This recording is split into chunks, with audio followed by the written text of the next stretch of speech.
As late as he wanted now. Just one of the advantages of being pretty. The old bridge stretched massively across the water, its huge iron frame as black as the sky. It had been built so long ago that it held up its own weight, without any support from hover struts. 1,000,000 years from now, when the rest of the city had crumbled, the bridge would probably remain like a fossilized bone.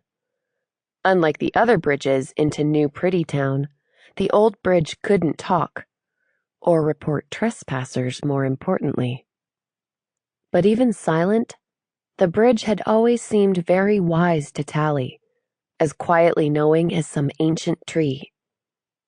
Her eyes were fully adjusted to the darkness now, and it took only seconds to find the fishing line tied to its usual rock. She yanked it, and heard the splash of the rope tumbling from where it had been hidden among the bridge supports. She kept pulling until the invisible fishing line turned into wet, knotted cord. The other end was still tied to the iron framework of the bridge. Tally pulled the rope taut and lashed it to the usual tree. She had to duck into the grass once more as another river skimmer passed. The people dancing on its deck didn't spot the rope stretched from bridge to shore. They never did. New pretties were always having too much fun to notice little things out of place. When the skimmer's lights had faded, Tally tested the rope with her whole weight. One time it had pulled loose from the tree, and both she and Paris had swung downward, then up and out over the middle of the river before falling off, tumbling into the cold water. She smiled at the memory, realizing she would rather be on that expedition, soaking wet in the cold with Paris, than dry and warm tonight, but alone. Hanging upside down, hands and knees clutching the knots along the rope, Tally pulled herself up into the dark framework of the bridge, then stole through its iron skeleton and across to New Pretty Town. She knew where Paris lived from the one message he had bothered to send since turning pretty. Paris hadn't given an address, but Tally knew the trick for decoding the random-looking numbers at the bottom of a ping. They led to some place called Garbo Mansion in the hilly part of town. Getting there was going to be tricky. In their expeditions, Tally and Paris had always stuck to the waterfront, where vegetation and the dark backdrop of Uglyville made it easy to hide.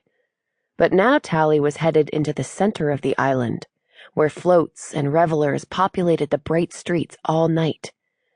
Brand new pretties, like Paris, always lived where the fun was most frantic.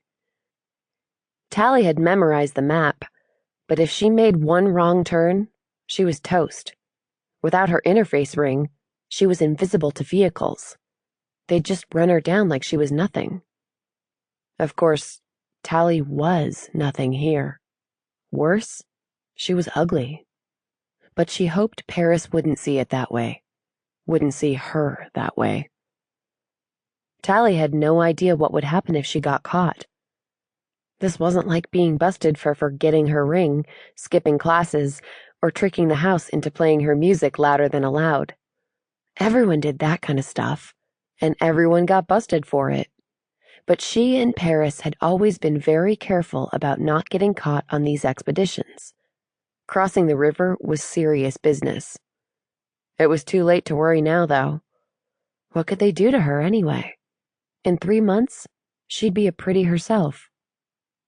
Tally crept along the river until she reached a pleasure garden and slipped into the darkness beneath a row of weeping willows. Under their cover, she made her way alongside a path lit by little guttering flames. A pretty couple wandered down the path. Tally froze, but they were clueless, too busy staring into each other's eyes to see her crouching in the darkness. Tally silently watched them pass, getting that warm feeling she always got from looking at a pretty face. Even when she and Paris used to spy on them from the shadows, giggling at all the stupid things the pretties said and did, they couldn't resist staring. There was something magic in their large and perfect eyes, something that made you want to pay attention to whatever they said, to protect them from any danger, to make them happy. They were